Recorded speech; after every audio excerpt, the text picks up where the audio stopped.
Welcome, super citizen, to the deep dive. Okay, picture this.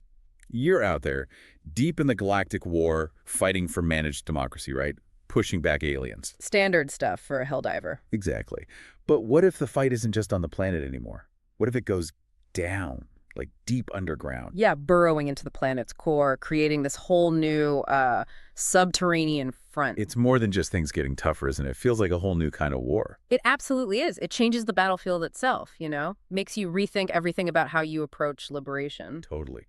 And that's what we're diving into today. The brand new Into the Unjust update for Helldivers 2 just dropped. And it's a big one. I mean, this is the first major update since the game hit Xbox Series X and S back on August 26th. Huge moment for the game, right? The community has exploded, and this update is pushing everyone into, well, unknown territory. So our mission for this deep dive for you listening in is to really unpack all this new stuff, the content, the balance changes, bug fixes.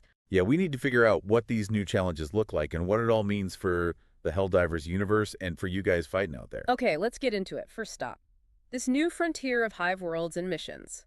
This seems to be the real headline feature. Right. We're talking about these massive, randomly generated cave systems. They're calling it a new tactical challenge. And tactical challenge might be putting it mildly. The descriptions paint a picture of like a maze. These twisting cave tunnels. Infested with something called the hive lung. Yeah, and that produces this thick fog, the gloom. It's apparently designed to mess with your visibility, make things confusing. Okay, but here's the kicker. The thing that really changes the game for me. Yeah. Your super destroyer.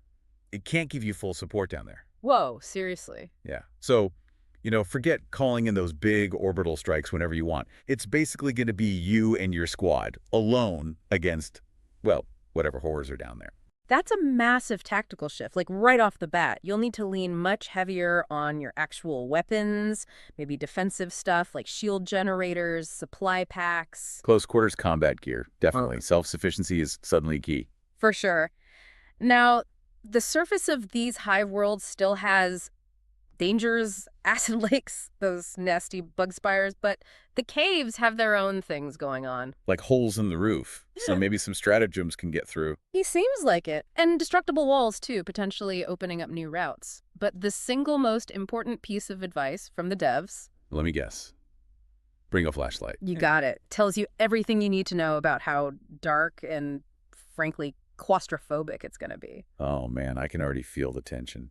Trying to stick together in that gloom. But it's not just about hiding in the dark, right? There are new objectives. We still got to liberate these places. Absolutely. The missions aren't just kill bugs. They're pushing into more strategic stuff. Like you'll have to go deep into the caves to find and destroy this spore lung. To stop the gloom itself. Okay, hitting the source. I like it. Exactly. And then there's this other one. Sounds pretty wild. The Gator Mobile Oil Rig mission. Oh, yeah, I saw that. You have to take control of this giant rig and siphon some kind of mysterious oily substance off the surface. Right. Plus the usual resource runs and taking out enemy threats. But it all seems designed to push you deeper into the gloom, make you think beyond just shooting. It feels like every mission now has this extra layer, like an environmental puzzle on top of the firefight. It really does. Changes your loadout thinking completely. You need tools for the job, not just the biggest gun. Which brings us nicely to the other reason you need new tools. The new horrors. Ah, yes. Because the gloom isn't just fog, is it? It's changing things. Oh, it's been busy. We're talking 4 brand new Terminid variants, all mutated by this gloom stuff, and they sound specifically designed to mess you up in these new, dark places. Not just tougher, but trickier. Exactly. More unpredictable, specialized for caves, think mobility, area denial. Okay, let's break them down. First, the rupture spewer sounds delightful. Yeah, described as foul. It bursts out of the ground, spewing acid. And get this, they think it eats its own dead to make more acid. Ew. Okay, so constant acid pools appearing out of nowhere in the fog. Great. Forces you to keep moving, watch your step. Then there's the Rupture Warrior, a melee unit, but it's lost its UV protection, so it prefers burrowing now. Burrowing, like popping up right next to you? Pretty much. The notes even joke it's because of subconscious shame at their own undemocratic ways. But tactically, yeah, sudden melee threats from unexpected angles breaks your firing line. Nasty. Okay, what's next? The Rupture Charger. Please tell me it's not worse than a regular charger. Well, It's an armored beast that apparently senses the presence of liberty Okay. and buries itself underground to avoid it, tunnels super fast, then bursts out to attack. Oh, come on. So you line up a shot and poof, it digs down, then reappears right in your face. That's the idea. Completely changes how you fight them. You can't just dodge the charge anymore. You got to anticipate where it's going to pop up. Maybe mines. Area denial. This seriously ups the ante for what was already one of the scariest enemies. You need prediction now, not just reaction. Totally. And the last one, the dragon roach. Dragon roach. Sounds big. Oh, yeah. An oversized affront to free skies.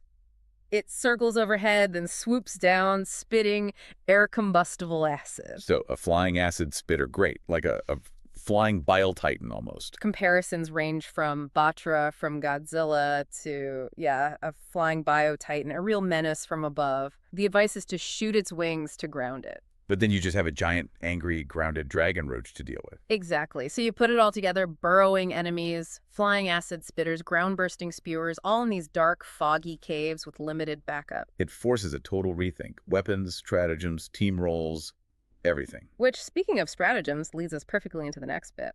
The tactical overhauls. Big balance changes here, too. Right, because it's not just new threats, they've tweaked our tools, starting with buffs to non-explosive orbitals. That's the one. Basically, orbital smoke and orbital EMS, the ones you mostly use for like escape or stunning, they now hit harder. How much harder? They actually gave them the same projectile damage and destruction values as the orbital gas strike. We're talking like projectile damage going from 0 or 250 up to 300.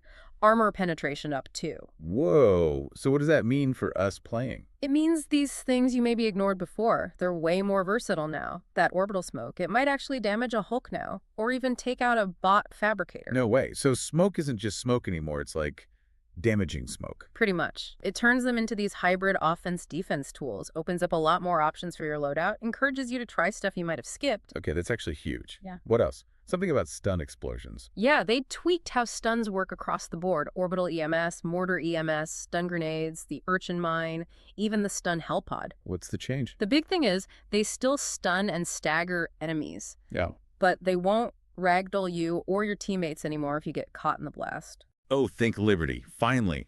No more getting blasted halfway across the map by my own teammate's stun grenade. Exactly. Massive quality of life win. Makes those tools reliable for controlling crowds without causing friendly fire chaos? Way less frustrating. That is genuinely great news. Okay, and the update also squashed some bugs, right? Always good to see. Definitely. Some important ones, too, like fixing rare crashes related to certain weapons or joining games late. Audio fixes for guns and guard dogs, too. Little things, but they matter.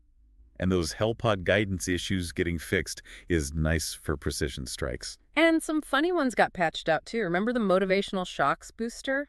Apparently, it could actually buff enemies sometimes. Wait, really? I swear, I thought a charger seemed faster once after I used that. Yeah. So it was buffing them. Hilarious. Yep, not anymore, though. And another good one, Helldivers typing in chat won't look like they have fat fingers anymore. They'll actually use their little writing pads. Huh. Attention to detail. Love it. Oh, and one that some people might miss, the adrenodefibrillator bug, where the effect wouldn't work if you were inside a mech. That's fixed. Ah, the Dreadnought build. Yeah, that was kind of a fun, if unintended, strategy. Yeah. Made you super tanky in the walker. Fun bug, but probably needed patching for balance. So yeah, lots of fixes alongside the new content. Okay, so taking all this in new worlds, new bugs, new rules, new fixes, what's the big picture? The state of Super Earth, let's call it. How's the community reacting? The Xbox launch must have shaken things up. Oh, massively. The player counts went absolutely nuts after the Xbox release on August 26th. We saw jumps from 146,000 players to 390,000 in just 7 minutes. 7 minutes, that's insane. And it peaked over 500,000 concurrent players on a weekday. The CEO even joked about the servers melting, saying players were shitting their pants trying to get in. Wow, that's a tidal wave of new recruits for managed democracy. So console players are really showing up now. Big time. PC isn't the majority platform during those peak times anymore. Huge influx from Xbox. Welcome aboard, new Helldivers. More boots on the ground. Or, in the caves now, I guess. How's the actual war effort going with all these reinforcements, major orders? Well, the automatons, we're making progress there. It's a tough fight, but we're pushing back. The Covenant Illuminates seem to be falling pretty fast, too, based on recent reports. Good, good. But the bugs. Still the main problem. Oh, yeah. The Terminids are still a huge challenge. The current major order needs 6 billion bugs killed. We're only at about 2.2 billion. Projection is still over 2 weeks to finish it. Oof. That's a lot of bugs left to squash. It really shows the scale of the threat, doesn't it? A constant grind. It really does. But hey, more tools are coming. The Dust Devils Premium War Bond drops September 4th. Ooh, what's in that one? New guns like the AR-2 Coyote, that's an incendiary assault rifle, a G7 pineapple grenade, sound like a cluster frag, and new stratagems, an expendable napalm missile, the ET-700, and something called the MS-11 solo silo. Incendiary rifle and napalm. Sounds perfect for cleaning out those dark caves. Always more gear, always more democracy. Definitely. But all this new content, the changing case, it's sparked a big debate in the community, hasn't it? About roadmaps. Ah, the great roadmap debate. Yeah, you see it everywhere. Should Arrowhead tell us what's coming or keep it a surprise? Exactly. Some players argue for a roadmap. They want an idea of what to look forward to, Gives them confidence in the game's future, keeps them invested, waiting for the next cool thing. Like even just general timelines, stuff coming this quarter, that kind of thing. Yeah, some suggest that would be enough. It helps manage expectations, builds anticipation. But then there's the other side. Right. A lot of players love the surprise drops. They feel a roadmap just ruins the fun, the excitement of waking up to a new update you didn't expect. And the pressure it puts on the devs, maybe? Like if they announce something and then have to delay it? That's a big argument against. Roadmaps can create stress, lead to disappointment if things change or get pushed back. Maybe it locks them into ideas they later want to iterate on. Some just prefer the current dynamic, fluid approach. Feels fresher, maybe. It's a tough balance for any live game, isn't it? Both sides make good points.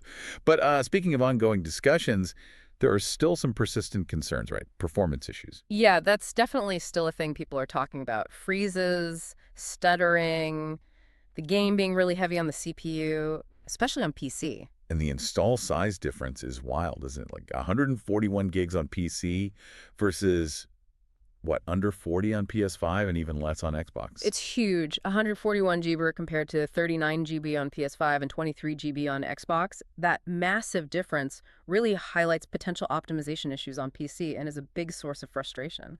You got to wonder why it's so much bigger. And wasn't there that bug with status effects too, like fire and gas not working right unless you're the host? Yeah, that's still being reported. Status effects apparently only apply correctly if you're the host or like really close to the host within 150 meters. A lot of players feel that's a critical issue that hasn't been addressed yet. Because it directly impacts gameplay, right? Yeah. If your flamethrower or gas strike isn't doing what it's supposed to for half the team. Exactly. It messes with builds that rely on area denial or damage over time. Definitely something that needs looking at to make sure everyone's having a consistent experience. Okay, so wrapping this all up, this into the Unjust update, it feels like Helldivers 2 just got a whole lot deeper and darker and definitely harder. Yeah, it's pushing the war against the Terminids into these terrifying new underground fronts. Plus the balance tweaks, the fixes. It's a major evolution. And the community is right there with it, growing like crazy, super active, very vocal about what they like, what needs fixing. It really shows how dynamic this whole thing is, doesn't it? The game, the war, the community, it's all constantly changing, evolving with every patch, every major order. Which leads to maybe a final thought. With the game changing so much, with surprise updates and this ongoing war, what does winning even look like in Helldivers 2? Good question. Is it really about wiping out every last bug and bot? Or is the struggle itself, that constant fight for freedom, the thing that actually defines managed democracy? What keeps us dropping onto those planets? Maybe the fight is the point. So as you head down into those dark, twisting caves, facing these new mutated horrors, what part will you play in that ongoing story? How will you adapt to fight the war underground? Something to think about on your next drop.